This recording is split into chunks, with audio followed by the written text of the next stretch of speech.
It's your boy Arsonist, aka the Rose Gold Kid. It's your boy Gorilla, aka the Skrilla Gorilla. Yeah. What do y'all use as far as equipment? Um, Anything new? Anything? I used the four. He uses the 2000 XL. I use the 4000. I use both really, XL and the 4000. But I got the 4000 in my crib, and that's what I've been using lately. Proteus sound module, Roland sound module, So yeah, really, turntable. that's it. Okay. Okay, and tell us how y'all all come together. What makes the Heatmakerz as a group as a whole?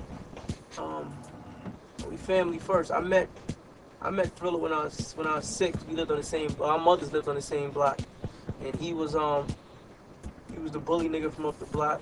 Him and his brother, not his fuck with you, but no, we lived on the same block, and like we always did music. He used to DJ first. He taught me how to DJ. I went to he left it alone. I went to school. I went to college in Howard and shit, and I started fucking with the DJ and shit, and he started producing. And when I realized the production shit, the DJing shit wasn't bringing me no money, I skipped to his route, which was the production route. We just teamed up, formed Heatmakerz. When was that? What was the time? Officially 2001. But we started doing it in like 90, 98. 98.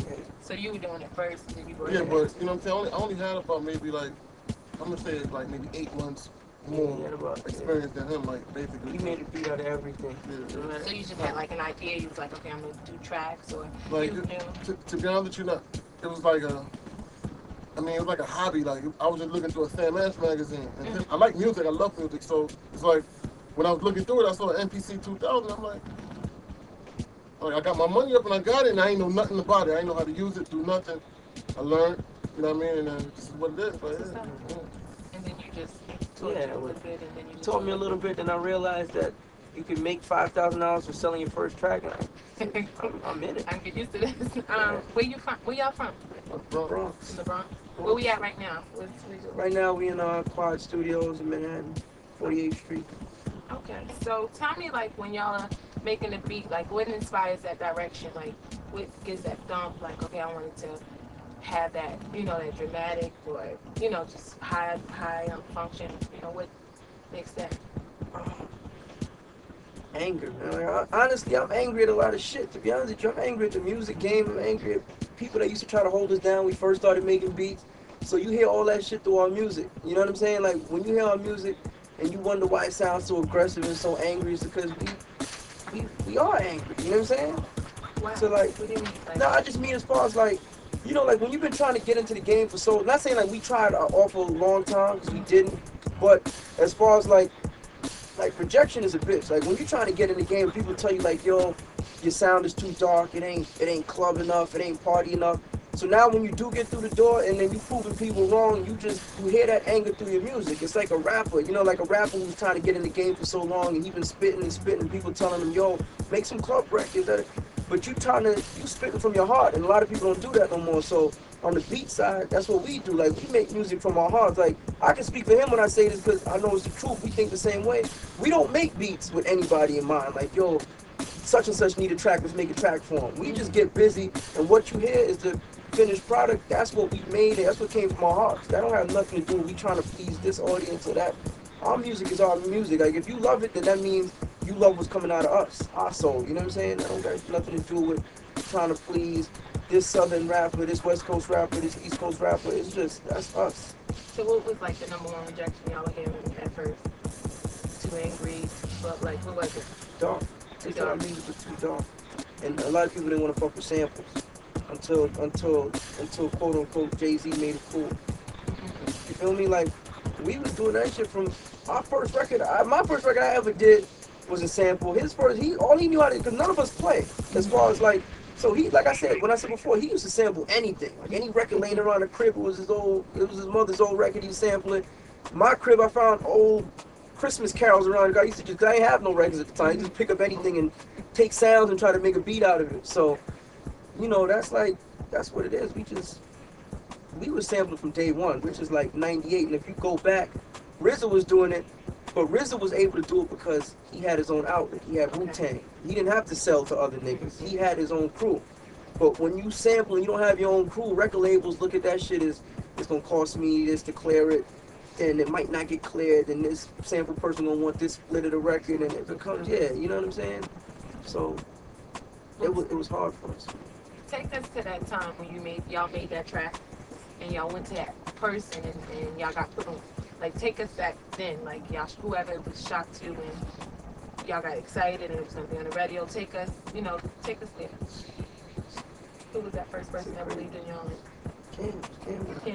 Jim and Cam, I say Cam, but Jim really, because Jim at the time was the point man, like handling everything. Like, I just remember sitting in the studio on baseline and Jim telling us, like, yo, when I get on, I'm gonna sign y'all niggas to like a production situation and y'all gonna be right.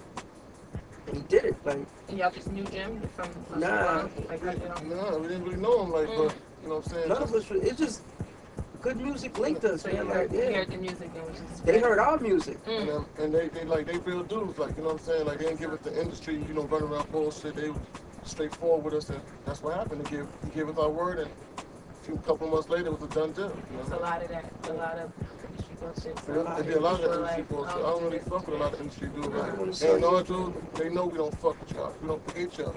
You already know. I mean, all the shit we did, Never y'all came didn't, from yeah, A&R. y'all never did nothing for us, so. Like, A&R's act like we brand new right now. Like, yo, Heatmakerz, man, yo, I need to hit.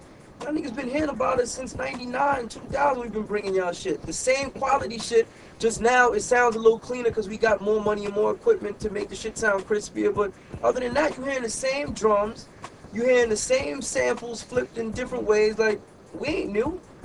So when you go to these A&Rs, they try to front like you brand new. This shit kills me. Like, you looking at these dudes like, what are you talking about? You know what I'm saying? I don't know, man. Like, it might sound like I'm real angry, but I'm just the happiest I've been in my life, man. Like, to make money over shit that you love is no better feeling. Like, I wake up when I want to wake up. I come to work. You see what work is? I mean, this is work. You can't beat that. Like, if somebody would have told me I was doing this 10 years ago, I'd have thank God. It's a beautiful feeling, man. So, but tell us how it felt to hear your music on the radio, to feel like you had accomplished that. It's no past tense. How it No feels. passion. No, I'm just saying that because the feeling never goes away. Once the feeling goes away, then you shouldn't be doing music. No, but describe to us, like, you hear people say, okay, you know, everybody said they were going to do this for us and put us on here, All but right, you picture hear this. it. This is how you got to picture. Picture like you're an artist and you drawing in your basement. And then next thing you know, you got your work being displayed in front of 2 million people. Like, it's hard to even fathom the fact of doing something in the privacy of your own home and then that shit touching millions of people. Like, it's a feeling that you can't really explain. Like, to me, hearing a record on the radio and in the clubs, to me, is like, it's better than the check that comes along with it. You know what I mean? Like, we could get a $40,000 check for doing a track, and it still doesn't compare to being in the club and watching a sea of niggas fight to your music. Not saying that fight, you know, fight. But feeling it. Yeah, but like when you see how your music touches people and you know that you made that shit in the privacy of your own basement in a studio that probably was no bigger than half this room, it's a feeling that you can't explain. Because then you looking at it like, you standing like, this is how ill it is being a producer. Like, you could be in the club and I could not know him and I'm standing right next to him and a song comes on and he loses his mind. He loves the song. He don't know the nigga right next to him made the track. Like, it's such a crazy feeling because, first of all, a nigga can hate me. He can look at me like, yo, fuck this nigga, be ice grilling me in the club, but dancing to my music. You feel me? That's how crazy. That's the feeling that you can't really capture. Even, like, being an artist is different because being an artist, niggas 9 out of 10 times know it's you.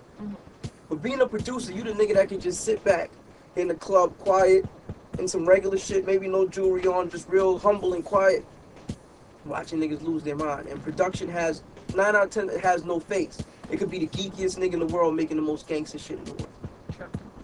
And people accept him because they not looking at his face. They listening to his music and they listen to what's coming out of his soul. You know what I'm saying? So it's a whole different feeling that really can't be put into words unless you experience it for yourself. You know what I'm saying? But